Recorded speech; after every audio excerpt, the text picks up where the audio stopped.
Hey guys, on this episode of Nev Reviews, we're going to be taking a look at the Spartan 2 Wideband Controller and Sensor from 14.7.com. It's the wideband controller I have in my Subaru Vortex, which is running the Megasquirt 3 ECU. Now you've probably seen that if you've tuned into my Megasquirt project, hope you have.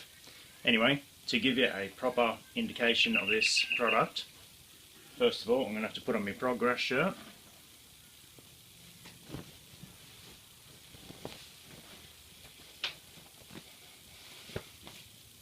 Now this shirt is going to take me back to when I received the product, so I can unbox it and everything for you. Alright, so hold on to your chickens, here we go. I've just received mine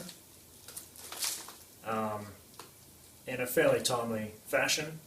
I paid for it on the 20th of July and I got it on the 15th of August. So it sounds like a long time, but I'm in Australia, gets shipped from Canada.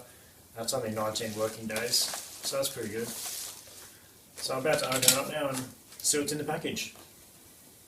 Okay.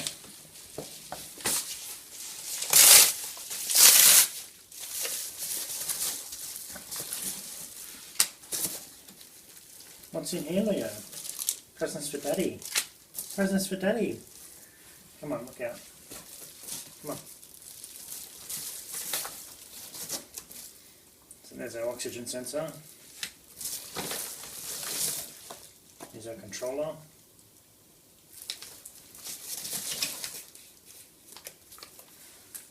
Invoice. Another invoice. So it's not packed in a carton or something, which is what I would have liked to have seen. It's just thrown loose in a bubble bag. It's come a long way from Canada, and I did specifically ask for to be well packaged for the trip. So I guess I'm a little disappointed in that, but as long as it works okay, I guess that's fine. Oxygen sensors can be pretty sensitive, and it does have a box, but the box has been flattened and just supplied flat. Got some extra components here, an inline fuse holder, an LED. So yeah, that's what we got. Now it looks like a lot of cabling. Now that's because I custom ordered this sensor with a 13-foot cable. The reason for that is because I require it to reach all the way to the back of my car. So I think that's pretty cool that I was able to custom order such a long cable on a one-off unit. So I appreciate that. So let's put it in, hey Leo, and see how it goes. Yeah. So I just unravelled the controller for the Spartan 2.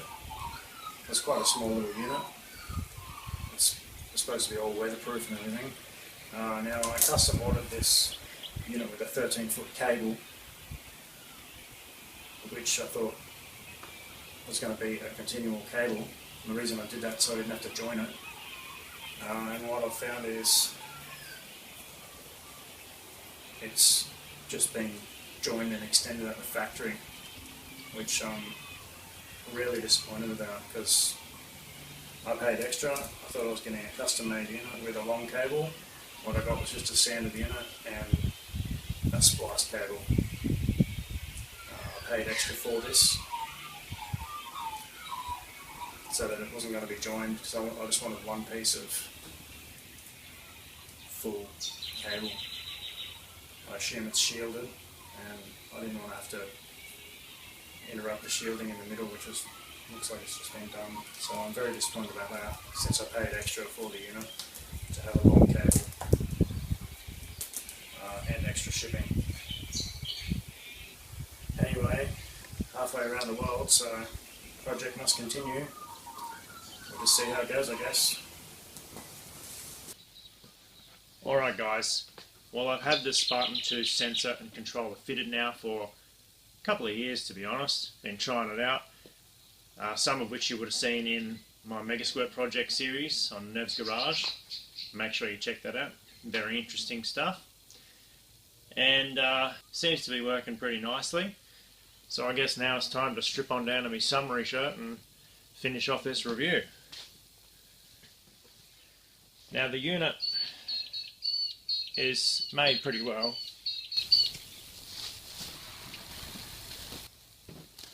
It's nice and small. You can basically fit it into any little nook and cranny you've got in your car. I haven't had a problem with how it works. I've done a lot of on-road testing, cruising, idling, warm-up enrichments, tuning, all that sort of thing. It works great with Tuner Studio and Megasquirt. Now, a couple of things they promise with the sensor is it has 0.01 lambda accuracy. Well, I guess that's pretty hard to measure by eye, but their output sequencer feature works very well to calibrate the unit. This is when it gives us 2 specific voltages at startup. That's basically designed for the Megasquirt system, so you can go into Tuner Studio and log those voltages, and then Tuner Studio will see the proper range of the wideband sensor. So basically you're calibrating it yourself. Obviously things you manufacture differ a little bit. They use a genuine Bosch LSU 4.9 sensor, good quality sensor, and it's certainly at a good price when you buy the package. A couple of things that disappoint me about the unit is that the cable isn't shielded. Now, even though they don't mention it on the website as a feature, you kind of take it for granted and expect that you're going to get a shielded cable. Something as important as an oxygen sensor signal, you really want to get an accurate reading. So I expected the cable to be shielded. That's why I custom ordered one-piece cable, because I needed a really long one. I specifically ordered a one-piece and I was ignored. I got the longer cable, but it was just joined in the middle. I could have done that myself. So I'm disappointed about that. Also, communication from the company is terrible. Initially, just some inquiries took weeks to get an answer. It's only because the unit had a good reputation and a good price that I followed through with the purchase. And then when I contacted the company about my cable that they'd joined, I've just heard nothing. 2 years later, still heard nothing. So yeah, very disappointed about that. Anyway, let's sum it up. So, the construction of the unit. It's small, it's supposed to be sealed. I'm not going to put it underwater to find out, but let's just assume it is. Comes pretty wide with the cable. As I mentioned before, isn't shielded. Construction of the unit, considering the unshielded cable, I have to give it a 2 out of 5. Quality of the unit. Seems to be built well. They promise automotive grade components. Again, I'm not going to pull it apart to find out. I'm just assuming that that's what I've got inside the box. Hey, I give it a 3.5 out of 5 for that. For service, for the company, honestly, I mean, I ordered it, it arrived, but I feel really in the dark about the questions I asked and also my concern about the cable. So really for service, I give it a 1 out of 5. So guys, look, it seems to be a good sensor, it's working well, it's at a good price.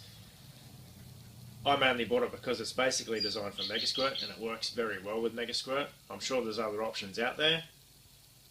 If someone out there is willing to buy a container load of these, chop the cable off, put a nice shielded cable on, and reply to everyone's emails,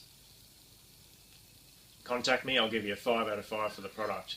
Because I think with good support behind the unit and a better construction, I reckon it'd be a market leading product.